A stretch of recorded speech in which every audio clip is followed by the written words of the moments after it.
Hey, everybody. It's Jason. I know you've heard my voice many times in the podcast, and I'm here to tell you about something very interesting coming up. I want to let you know about an incredible opportunity for you to get free tips and strategies to build and monetize your personal brand. My good friend Rory Vaden is a New York Times bestselling author and Hall of Fame speaker, and he and his wife founded a company called Brand Builders Group. And they have put together a huge online summit where they're interviewing some of the most influential personal brands in the world on their never before shared secrets of how they became who they are today. So who's speaking at the summit? We've got Lewis Howes, got Michael Hyatt, Dennis Rodman, Kevin Harrington, Jay Baer, Donald Miller, and more. This is a rare opportunity for you to hear the stories about how they became New York Times bestselling authors, how they built high-paid keynote speaking careers, how they have grown massive online followings, and exactly what they have done to create large, multi-seven-figure businesses. If you're someone who is looking to create any type of influence, you have to check this out. It's totally free, and you're going to be learning from the masters who've actually done this. So I want you to encourage you to head over to the show notes today. And in the show notes, I'm going to put a link to this summit. Again, completely free. Take a look at it. I feel super confident you will find it valuable. And now, enjoy the episode.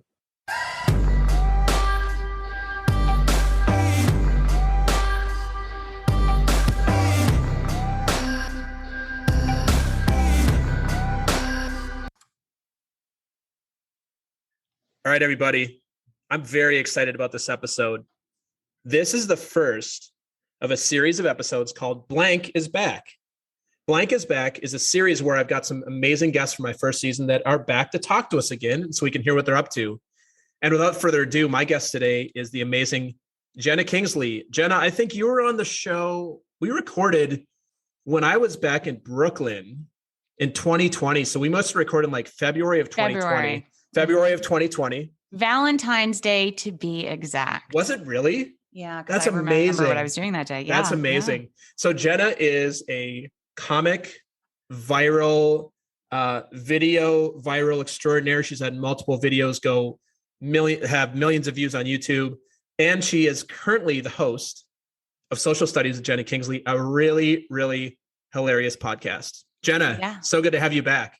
Thank you. I'm so excited to be here. And I told you in the email, I prefer the bitches back rather than the Jenna's bitches back. Yes. Yeah. Okay. Sorry. Well, it's just a goal. I'm not a bitch, but it is a goal. It's just the bitch is back. Elton John would be happy, right? Yeah, exactly. So I have to start by sharing something with you that I think you're going to be very happy about. Okay. I've started watching The Sopranos again because of you.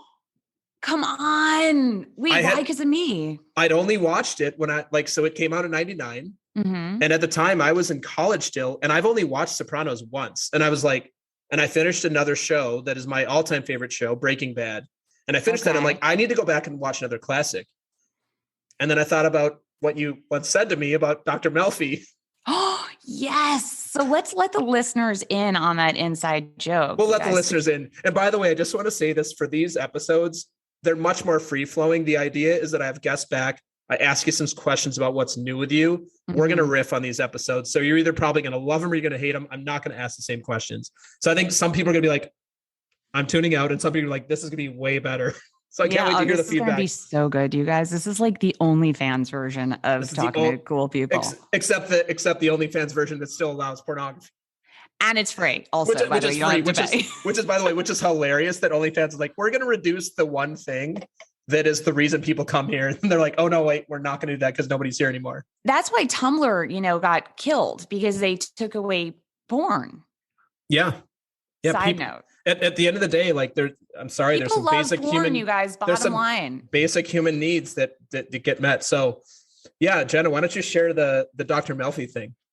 So Jason is my accountability coach. Yeah, we'll call it accountability coach. Okay. Yeah. And I actually started my podcast with the help of Jason. I credit Jason to helping me. I'd wanted to do my podcast for 2 years. And over the pandemic, I didn't know what to do with myself because I couldn't make any videos or anything. And I thought, what better time than to start? But I didn't even know where to start. Enter Jason. I started working with Jason and I started my podcast, Social Studies, but I joke around with him because I like tough love. I need aggressive friggin' love, right? The BDSM of coaching. Okay. And I would ask Jason questions and he would sit there silently and say, what do you think? And I said, you're like Dr. Melfi on The Sopranos and I'm Tony Soprano. I need you to just tell me what to do. Except I think your exact words were, I need you to be a coked up version of Dr. Melfi. A coked up version of Dr. Melfi. Which is funny because now that I'm watching it again, she's so chill all the time, like to the point. She's you. Right. But Jena, do you realize, I'm not going to argue with you, but do you realize that if we're both Tony Soprano, it doesn't work because they're both like fired up all the time. Tony did not need another Tony Soprano helping him. He needed a Dr. Melfi type. He needed a Dr. Melfi. Although he's kind of like, I watched the episode last night where he like broke her table and like got in her face, scared the heck out of her. If we did coaching in person, I would have done that to you. You would have turned her with a table. I would have flipped a table. You should also know that one of the great loves of my life is Christopher Montesanti. Christopher Montesanti remains in my heart forever. One of the great loves of my life. Do you like Michael Imperioli as like a person, or do you just like his character Christopher? I like Christopher, or as they call him, Chrissy. Christopher. He's such a. I have terrible taste in TV, man. Like in real life, my boyfriend is unbelievable. One of the best people I've ever met. On TV, my crushes are always the worst people. Like Cobra Kai, Johnny is my. I don't watch Cobra Kai, but I can imagine that Johnny's not. Johnny's like a degenerate. He is like. So there's something wrong with my TV crushes. But TV crushes, I've gotten it together in real life. You're like, okay, but you've got it together in real life. You like some mobsters and stuff. So Jena, I think, we're kind of riffing here. I want to start by talking to you about your podcast. Yeah. I was on your podcast. You've had other amazing people on your podcast. It's hilarious. And quite honestly, it's kind of crushing it out there. Let's just call it. Jena's a very humble person, so I'm going to make her uncomfortable here.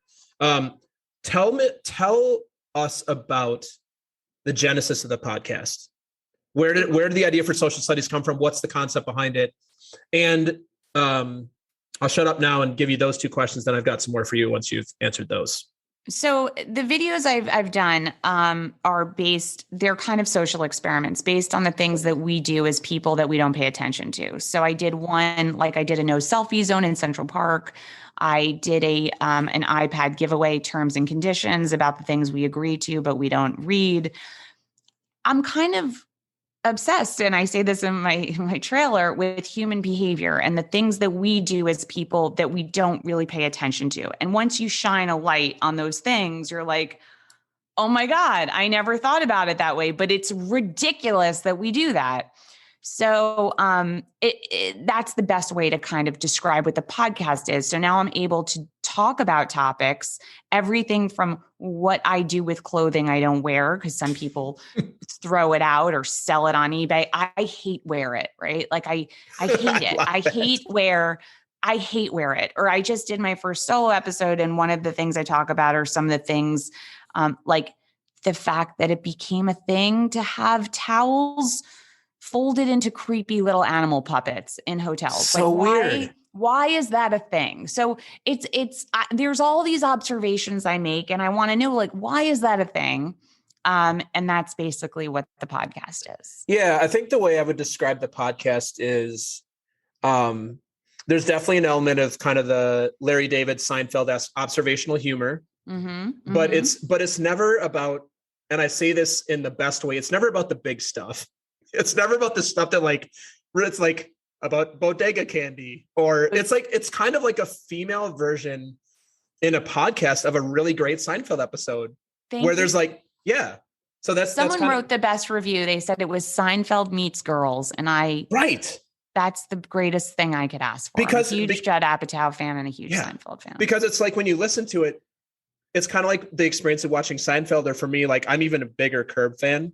Mm-hmm. It's kind of like when Larry does a thing, or when you watch a Seinfeld episode, you're like, yeah, you say yeah during your podcast. I'm like, yeah, this does I do that with that sweater. Exactly. That person walking down the street does irritate. And you're like, yes. Yes. So you're pointing out the things that do it, but you do it in a very, like, in your own flavor of it. Which I think the way you pointed out is much less dry than like a Seinfeld. Yours is much more like filled with like really strong, like Jena style opinions. It's hilarious. I'm promoting the heck out of you here. It's really funny. Thank you. So that's the genesis of the podcast. What's been the experience like? Like, how many episodes do you have out now? That's such a good question. It's not like, as a fellow podcast host, I'm like, I think I'm on episode 93. I'm not sure. How do I know that? I think if I'm not mistaken, well, you can go to wherever it's listed. I think you must have 20 some episodes now. They're not like numbered. That. So they're not numbered, but yeah. I'm beyond 20. I maybe am in the 30s now. Yeah. Have you, what's the best part about having your podcast?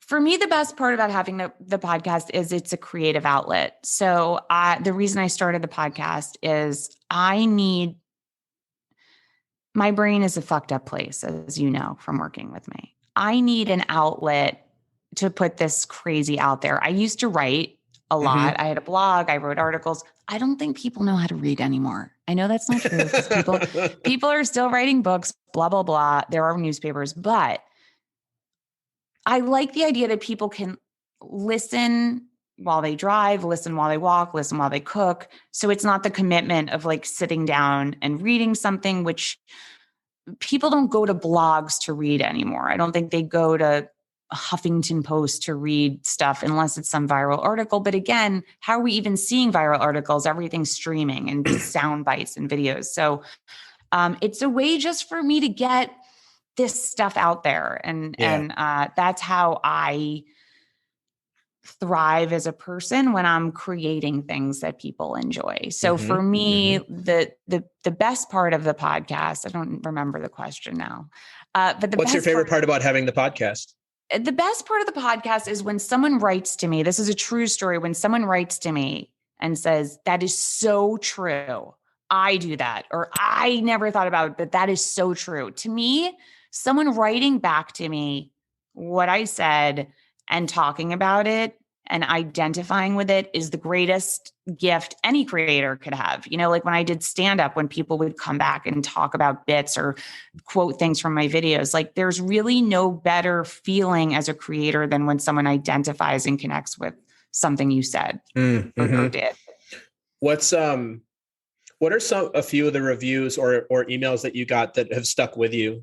What feedback has stuck with you the most?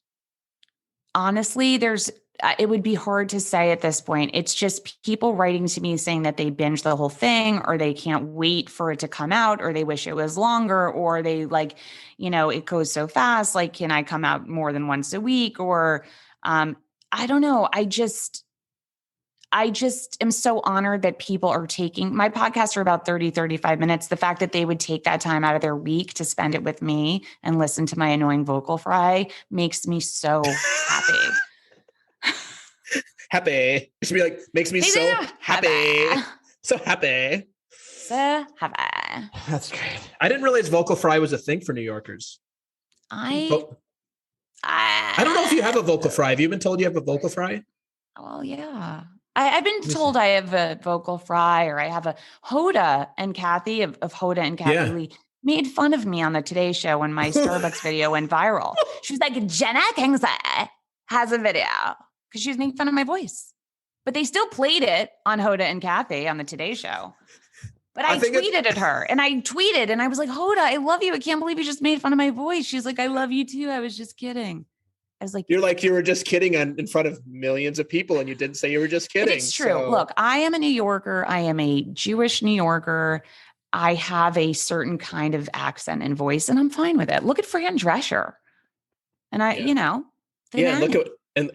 at what Sheffield. I don't even sound like that. No, you don't sound like that. So what's the episode that is most memorable to you? Either for being funny, a memorable guest. Because I'm thinking about some of your bits.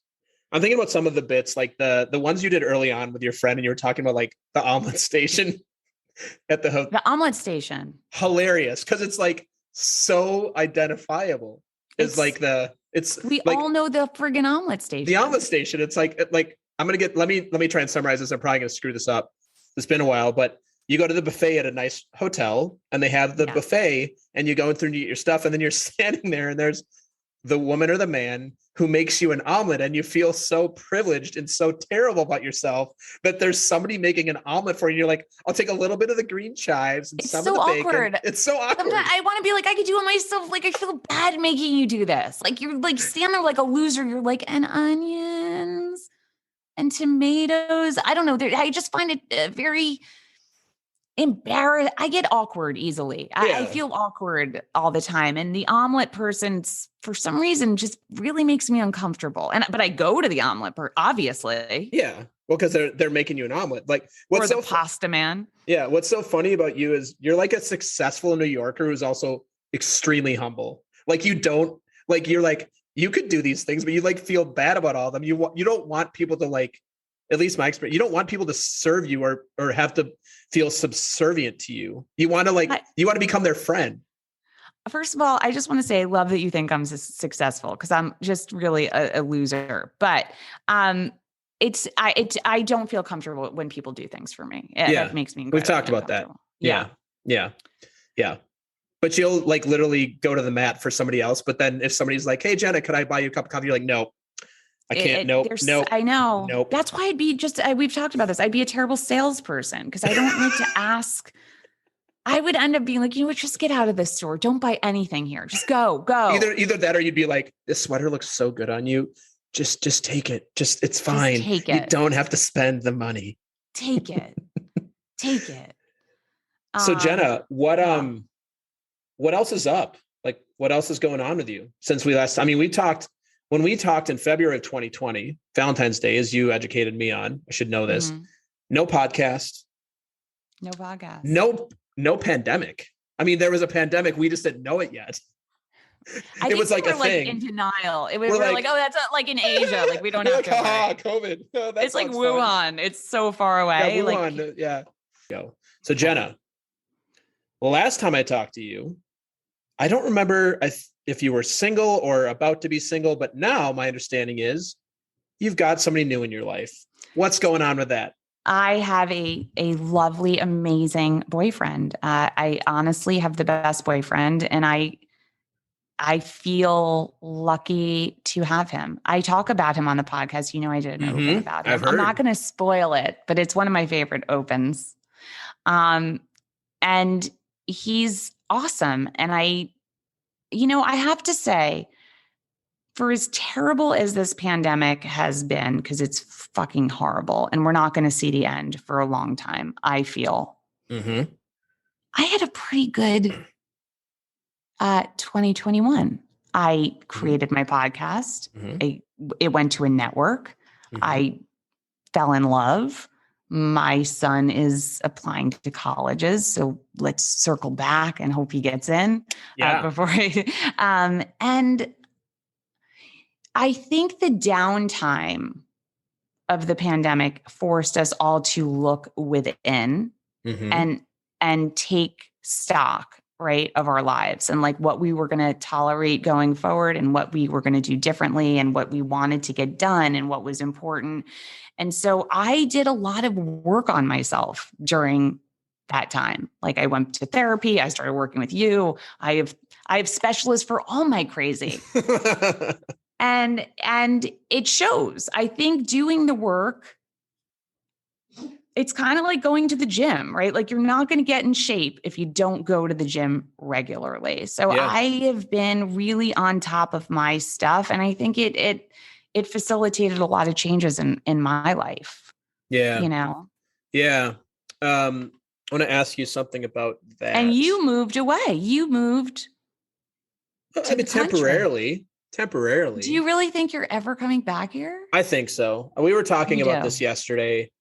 We miss New York a lot. We think so. No commitments, but you know what? We don't have to make a decision, which is nice. You don't. And you know what's nice? No. Your kids are so young and so cute. My God. But they're so young that the nice thing is you have the freedom to live there for a couple years until they start in school or whatever it is. Right. It's funny you say that.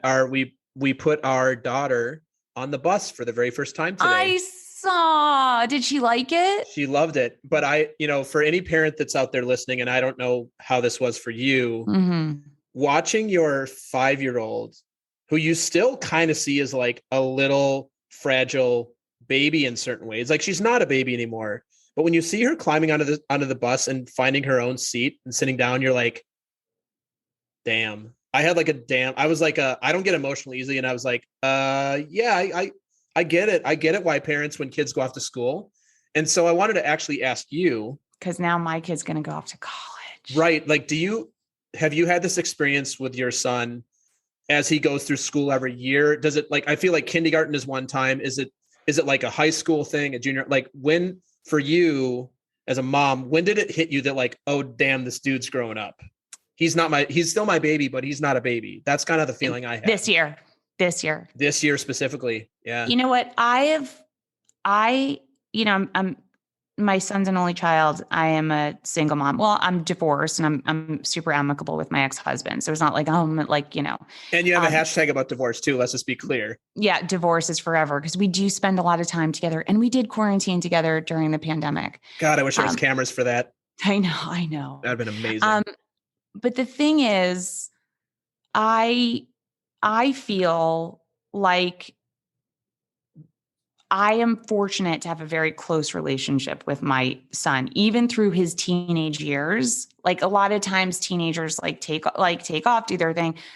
My son has his friends, but we have a very close relationship. So, and part of it's just the dynamic, it's just the two of us in this house, and he has a really cool mom who's fun. Yeah. His mom's a comedian. Like how many kids get to say that? By the way, one of the greatest senses of humor I've ever heard. So does he have good delivery, good timing? Insane. Good timing, good delivery. He gets the joke. Like sometimes I'll look at him and he knows exactly what I'm laughing about in my brain. Yeah. So he gets the joke. He's applying to colleges now. And I've been touring colleges. And when he for his senior year began, and I cried so hard when he walked out the door the first day of school. I took a picture of him. I did the picture, I just was ugly crying about it for days because the thing about college is they leave your house. Yeah. And then, God willing, get a job and live on their own. So really, it's different. Like he's gone off to camp programs for a couple of weeks, sure. And you're like, okay, I'll see you in a couple of weeks. And then you drink yourself unconscious and party for a couple of weeks and then they come back. But college is a huge adjustment. And so I'm going to be a friggin' empty nester, a hot one, by the way, but an empty nester. I always thought the empty nesters looked like the Golden Girls. And I got to say, they don't. I am the face. You're the new Rue McClanahan, whatever their names are. I don't know their names, but I am. Well, I know Betty White. Betty White, of course. Yeah. I don't think I look like them. I would say no. I don't. So Jenna's wearing a cult leader sweatshirt. I don't remember any of the Golden Girls wearing that. I want to tell you a story about this sweatshirt. I'd love to hear the story about it. But let's save it. I want to finish up this part. Yeah. So kind of back to the relationship stuff. Mm-hmm. Any stepkids going on there? My boyfriend has 2 kids. Okay. And so, and they are adorable and lovely. And he's just the best guy because we're so opposite in many ways. He's definitely not, you know me, he's more quiet. He's more reserved, but he's a good time. He's definitely a good time, but he handles my crazy so well that it's one of the things that made me love him so much because he just is unfazed by my crazy in such a good way. You know what I mean? He's so even and so great. I can't say enough about him. So would it be fair to say that he's the Dr. Melfi to your Tony Soprano? I would say he could be the Dr. Melfi. He's probably my Carm to my Tony Soprano. Oh yeah. No, but he's not as whiny as I love Carm, but he's not so like whiny. She's whiny, but she's always like, Thelony. I love Carmela. I should cut your dick off. If I had to say it, he'd be my Christopher. But without the gang and the mafia and the drug addict and the insane temper and the inability to have any sort of empathy for anybody besides Adriana or his crew. What I can say about this relationship, and this is the first time I've really been able to say this. I mean, other than, I probably, my ex-husband, I felt this way about, but at some point, but I feel lucky to have him. And that's a major thing. Like I remember someone gave a speech at my wedding 476 years ago. And he was like, in a great relationship, each person feels like the lucky one. And I think we both feel like the lucky one. And there's a lot to be said for that. That's amazing. That's super cool. Well, congratulations. I'm very happy for you. Thank you so much. That's awesome. Thank you. Awesome. I was wondering as well about, this is a Dr. Melfi style question. I want to go back to what you said about coaching and therapy, and you've had a pretty good 2021. You've been working on yourself a lot. What's the biggest, I don't know if I call it a breakthrough, but like, what's the thing that you're like, oh, wow, like through working on myself and by the reading, I'm not saying like coaching, therapy, whatever the thing is that generated something in you, like what's the biggest difference you've made in your own life?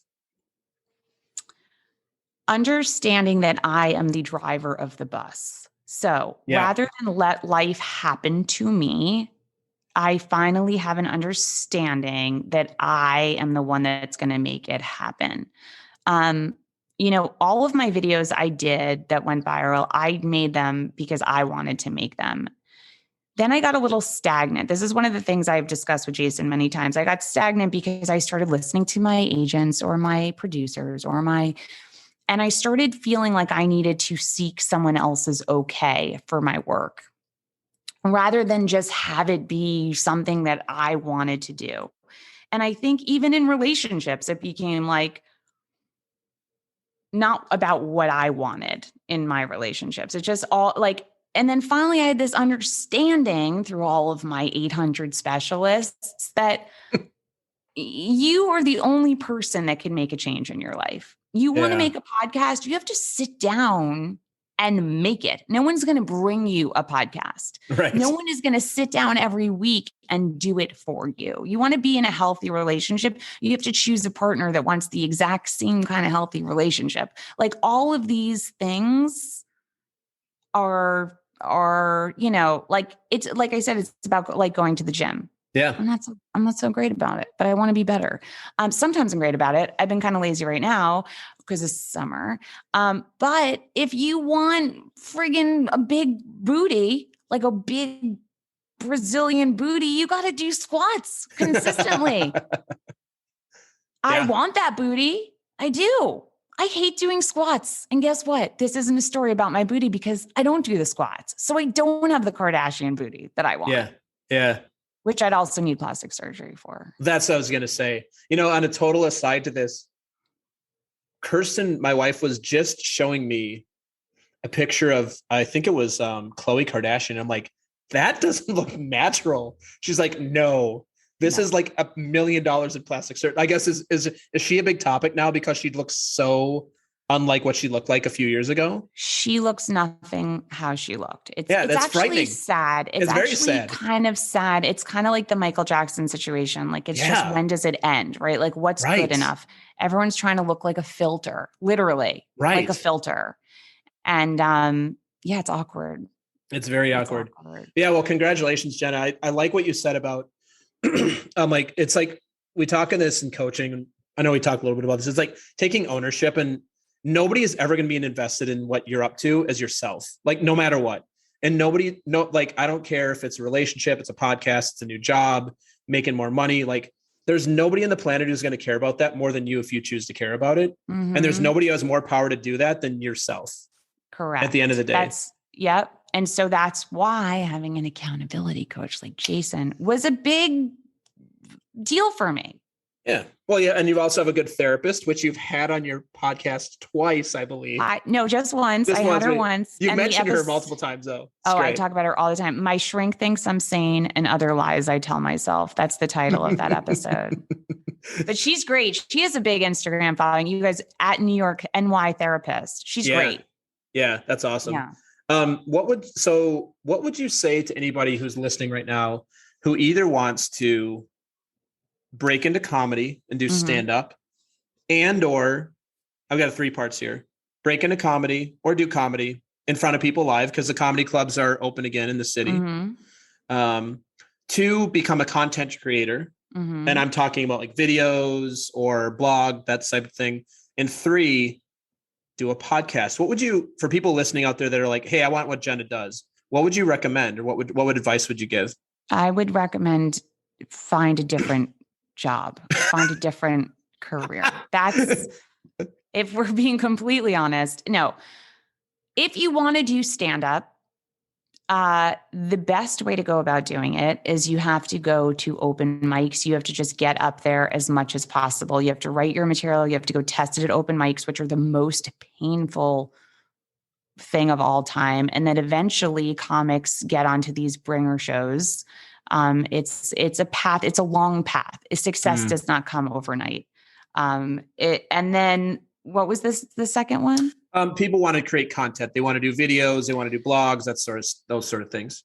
My best piece of advice is to just create it. The hardest thing about being a creator is doing it. Is like you can have an idea. It's kind of like an entrepreneur. You can have these great ideas. You can have these great inventions.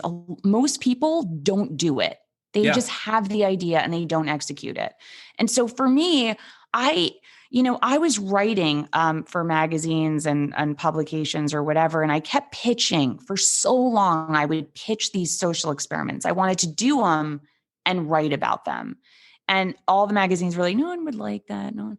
And then I was like, no, but it would be so great. We could like document it. So I did one on my blog. I wore this blanket around New York. It's a long story, but the first video I made, I shot thinking nobody would see it. When I shot that Starbucks video, it was for a sizzle for a show I wanted to pitch. And I didn't think anyone would see it. And I woke up the next morning and I was on the news. I put it on YouTube and I was on the news because it went viral. Interesting side note, I shot a video. Before I shot that video, we were just testing our cameras. And I went on to the New York City subway and I bought strippers, and I got on the subway and I don't know if you ever saw this one, but I got on the subway and I pretended I was like just a street performer. And I was like, if you like what you see, and I'm in the subway cart, I'm like, put your hands together. And I play this little boom box and I start awkwardly dancing, like doing the robot. Never saw that. All of New York, nobody's paying attention. All of a sudden, when the music hit a certain cue, I had 3 strippers on the subway. They threw their jackets off. They got on the poles and they started to dance. That's amazing. This was before I knew anything about content creation. So I didn't know that you had to own the music when you put it on YouTube. Yes. I put it on YouTube. It had no music. It got to like 10,000 views. Then it had no music, kind of fell flat because they took the music away. Oh, YouTube stripped out the music on. Yeah, so it was silent. No one wants to watch. Got it. Yeah. I didn't. So YouTube will just do that. I didn't know that. If you don't own the rights, you have to prove when you like all my videos. I use music that we buy, and you have you have to license it. Sure. Certificate. Yeah. I don't know what happened, but they gave me my music back recently, and now that video has gone viral. It is currently going viral. It's now at 500,000 views. I wake up to 100 emails a day, people commenting. And let me just make a social observation here. The people that comment on the subway stripper video, very different than the social networking in real life crew. Very different. Totally different viewers. But that's anyway, awesome. Yeah, so you could go watch that. So they're Googling strippers, New York subway. I keep responding in the comments. There must be thousands and thousands of comments, but I'll write to someone like, can you tell me where you saw it? Because I don't know how after 7 years it's going viral. Yeah, it must be getting suggested and people keep clicking. Yeah, what's happening here? but I wake up every day with comments, and it's the weirdest thing. It's that's crazy. awesome. Yeah. So what I'm hearing, the advice there is just go do your thing and trust that it's going to work. Yeah.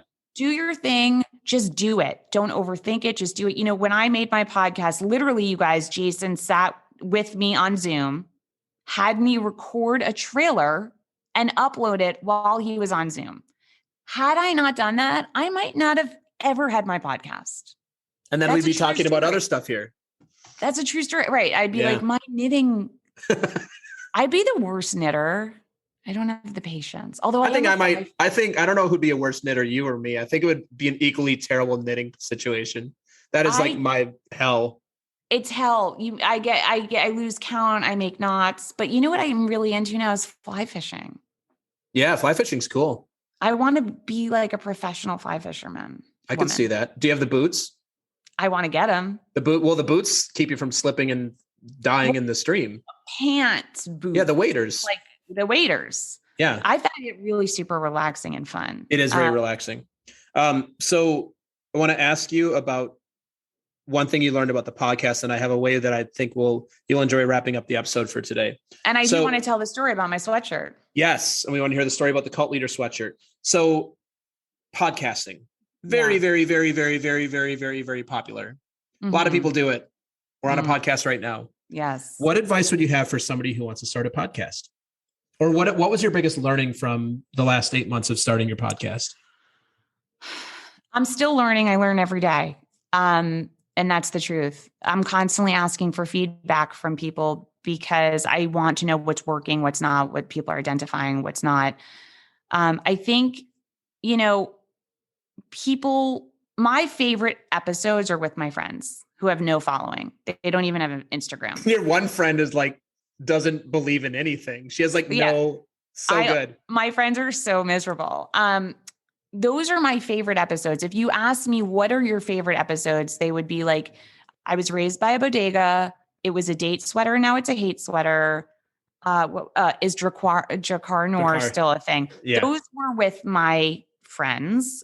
I think my friends are hilarious. Mm-hmm. And to me, finding the balance between keeping your podcast authentic versus growing it is very difficult, is what I've found, because there's a part of me that feels like I have to have these bigger guests on. And sometimes you have them on and it's just not the interview you wanted to have. It's not the episode you wanted. You don't even want to air it. So, and the truth is, it really does not move the needle. Yeah.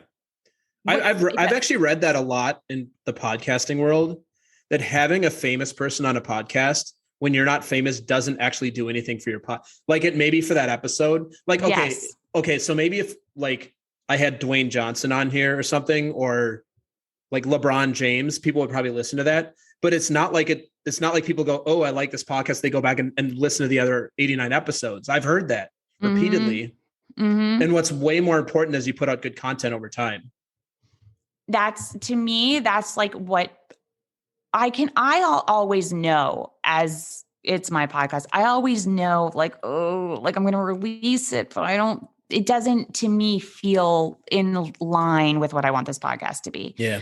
I think what keeps people coming back is the host and what you're doing.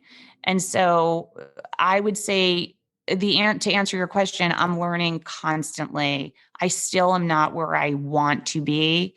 It's not as tight as I want it to be, but it's getting there. I've introduced some new segments, like Don't Hate Me is a segment people really like. Every week I do a segment, Don't Hate Me, where I say something that I know is going to upset people. You speak in my language. And I don't want them to hate me, but I'm going to tell them. It's funny because you really don't want them to hate you. I really don't want them to hate me. Knowing Jena does not like people hating her. That is not like I did a Don't Hate Me about White Lotus. People are going crazy for this show, White Lotus, and this is a Seinfeld thing again. This is like the Elaine Bennis when she didn't like The English Patient. Did you ever see that episode? Yes. And yes, no, you're and everybody's right. like, oh my God, it won Best Picture. She's like, I just don't get it. I don't like it. And people like I got mad think at people her. are faking now. I actually think people are like, I think there's this thing that happens, and I think it happened with Hamilton also, by the way. And I love the music from Hamilton. I love the soundtrack. You can't hate Hamilton. If you hate Hamilton, you're ostracized from society. But I'm going to say something that a lot of people won't admit. When I saw it on Broadway and I knew every word to the soundtrack, I love that soundtrack. I can listen to that soundtrack on steady repeat all the time. When I saw it on Broadway, guess what? I couldn't follow the show. I was a little lost. I didn't know history the way I should have known it. And they're rapping. And I was like, I don't know what this show is about. There, I said it. I said what a lot of people are not saying. Everybody listening, said it. Don't hate Jena for saying that. Don't hate her. Actually, I think they'll like that. I think they'll like me for that. I think they'll like that. I'm not saying I didn't like Hamilton. I friggin' love Hamilton. Love, love, love. But I think it's more complicated to understand than people are. You're just speaking your truth, which goes back to the advice that I think most people that create content give, and you just gave, is like, just be yourself. Because if you're trying to be like some other weird influencer and you're not famous, it's not going to go well. No, it's going to be like you're trying to be like Kendall Jenner and you look like an idiot. By the way, I would look like a full idiot if tomorrow I was like, I'm a model now. People would be like, what? They'd be like, for anxiety. I'm a model for anxiety. For cult leader sweatshirts. I'm going to end on this story. Well, I don't want to quite end on this story. We're not ending. We're not going to quite end, but I do want to hear.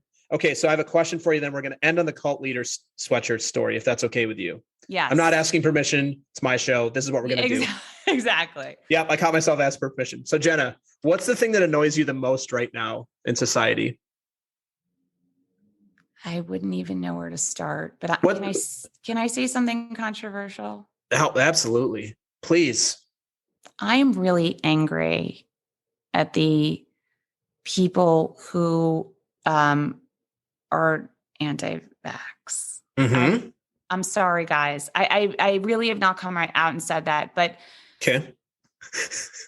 Jena's like, it's Jason's audience. I don't care. I don't give a shit. She's like, I'm going to bomb your show. I'm going to bomb your show. No, I respect everyone being able to make their own decisions about their body. Yeah. If you're going to be outspoken about the vaccine, you should be outspoken about the law in Texas that women can't have abortions now. Okay. Yeah. That makes me angry about society. Okay. That makes me angry. You're going to talk about my body, my choice. Let's talk about my body, my choice. It should apply across the board. And I want to hear those people just as active. The reason it makes me upset about society is there have been a number of pandemic-y things, smallpox, We take that. You vaccinate your kids. I'm sure. I don't know, but I'm assuming. For school, they need vaccines. They have to go to school. She has to. I had vaccines. You had vaccines. My son has vaccines. What makes me crazy is the people that are spreading this information are not doctors, and they are learning from QAnon Facebook groups. There, I said it. I'm sorry, guys. If you want to not listen to my podcast now, that's fine. And you can hate me. You can hate me. But the reason that there's these breakthroughs is we didn't have enough we didn't have enough immunity because a lot of people won't get the vaccine. Yeah. And I'm upset with the way that the pandemic is dividing people and making it like vaccine versus not. By the way, you don't want to get the vaccine. Like, I don't hate you for that. I don't hate you. And I respect why, and I respect it. You don't want to vaccinate your children. Like, I would never risk that, but like, you want to do that? Oh, great. What I don't like about society is that we are so divided over such important topics that we need to come together on for this to go away. That's right. That's what I hate. That's what I meant to say. Yeah. That's what I hate. I find that's more than an annoyance. That's like that's actually, I know Jena fairly well in certain ways. That's a serious Jena. That's not a side of you. By the way, I realized like I should have gone with something like, you're like, the guy was walking too slow in front of me on the sidewalk. No, you're like, I know I should have gone with something, but that was good. Here's my thing. And I walk this line on my podcast now because I do have a comedy podcast. I would be remiss to not mention what the reality of our world is right now. Yeah, of course. Last night I went to Madison Square Garden. There was an unbelievable comedy show. Let me tell you the lineup. Bill Burr. Oh, wow. Dave Chappelle, John Mulaney, Amy Schumer, Wanda Sykes, Michael Che, Tom Segura, Dave Attell, Pete Davidson. It was the craziest thing. It was for September 11th. Was this at the main arena or at or at the main stadium? You had to be vaxxed to get in. Jon Stewart actually made a really funny joke about how like the vaxxed life, like now it's kind of like this weird caste system. Like we're all able to go to this show. Totally. But all the comics there were like this was an issue. Like you got to bring up what is happening in the world right now. Because we can't act like I feel like Dave Chappelle would have a lot to say about this topic based on what I know of Dave Chappelle from being a fan for so long. This feels like a topic he has a lot of strong opinions about. He had a lot of strong opinions. And Bill Burr, wow, Bill Burr. He ripped a new asshole. Bill Burr really went in on the women's movement in a way that was really surprising to me. But the winner in my mind was Dave Attell. His set was, and Colin Quinn, believe it or not. Their sets were my two favorite sets. And my favorite person in that lineup is Dave Chappelle, but those were my two favorite sets. And I've seen Dave Attell and Colin Quinn, between the two of them, at least 15 times each at the Comedy Cellar over the last 15 years. They're there all the time. They used to be, at least. Dave Attell did a set that was so up my alley on something so simple, such a social studies topic. It was on the recorder. The recorder, that was his whole set. We all learned to play the recorder. What's the purpose? Like, was it like supposed to be some sort of like, okay, now everyone come out with their recorders. Like, it was so funny that was his topic. And that was a social studies topic. And now I want to try to get him on my show. Last thing on this, John Mulaney was just up here at Bethel Woods last Friday. Yeah. And we didn't go, but I got an email from Bethel Woods because I go to other concerts there. And I guess either John requested this or there's a technology or something. You couldn't bring your phone in. Like they had last night at the Garden. Phone. Mm-hmm. So what is that? There's some service that like locks your phone somewhere, doesn't it? So every time I've seen Dave Chappelle, he makes you lock your phone. Where do you lock it? They give you a pouch. Yeah. That's like made of like neoprene. Yeah. You put your phone in it. Yeah. They use some tool, they lock it, and then you go in, you have your phone in a pouch, you can't touch it, use it. And then but you have your phone on your way out. Yeah. On your way out, by the door, they're unclicking. And he caught someone filming and he got him kicked out of the audience and he went in. He went in on them. I love it. You know what? It's great for so many reasons, but one, comics really work on their material for their specials or whatever, and you don't want that stuff leaked out. That's number one. No. Number two, you want freedom to say things. The things they were saying in that room, if those were on the internet, they might get in big trouble. So that there was just like, it was great. And you're like everyone could just enjoy the show and not be annoying with their phones. What was so funny, I saw this announcement on Instagram for John Mulaney, and you can imagine some of the comments, and somebody's like, this is the effing United States of America. You can't tell me what to do with it. And Bethel Woods was funny. They're like, actually, we can. It's a private venue. It's our place. This is our policy. And our artist tonight, John, this is a request. And therefore, this is the thing that you're going to do. If you want to come, if you don't want to come, we'll give you a refund. I mean, that's what I'm talking about. That's so dumb. You're like, not you can't tell me what to do. But you can bring your phone into a show. You're not entitled. Madison Square Garden is a privately held organization, a privately held place that has rules. They can say just like they can say you need to be vaccinated. They can say, and you can't use your phone, and they can do that. And people that are like, this is America, you can't tell me what to do. You're like, in your private home, there are some things, but when you step out into the public or you step into these other places, we actually can. Yeah. Just cracks me up. Yeah. All right. Wow. Oh man, I'm jealous. Though that is a hell of a good lineup. Can I tell you, it was such a good night. Did you go with your boyfriend? I did. I went with my boyfriend, my son's best friend. So good. It was just amazing, honestly. And I was so psyched because my son loves stand-up. I was so psyched that he got to see all of those people. Like I couldn't take him to enough shows though, so he'd see all those people. Yeah, that's some comedy gods in there. Yeah. All right, Jenna. Last thing, cult leader. Okay. Here's my story about this sweatshirt. And can I describe? Just let me describe this for everybody. Jena has a black sweatshirt on, and she's got like some nice jewelry, and then it's just like a very plain, like Helvetica cult leader in white on a black sweatshirt, and that's it. Mm-hmm. Yeah. Let's This hear it. sweatshirt I love. I got it in LA. I got my master's in forensic psych. As you know, I studied a lot of cults. I'm just obsessed with cults and creepy shit, which is why I'm in comedy. Anyway, I was working on Michael Moore's show. He had a show on TNT. I was in the writer's room.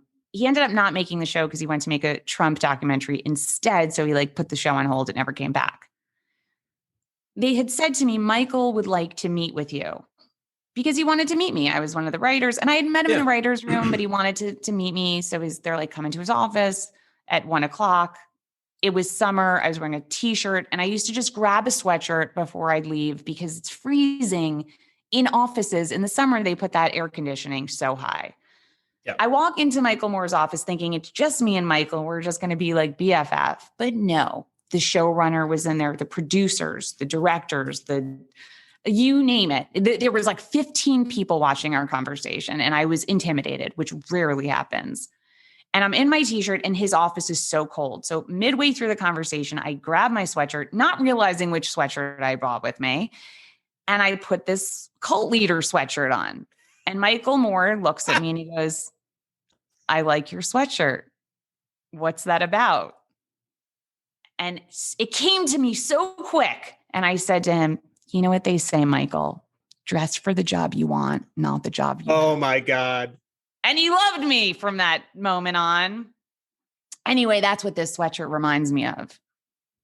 And that's my story about this sweatshirt. Yeah. I feel like you just did the perfect end to your comedy routine and then talked past it.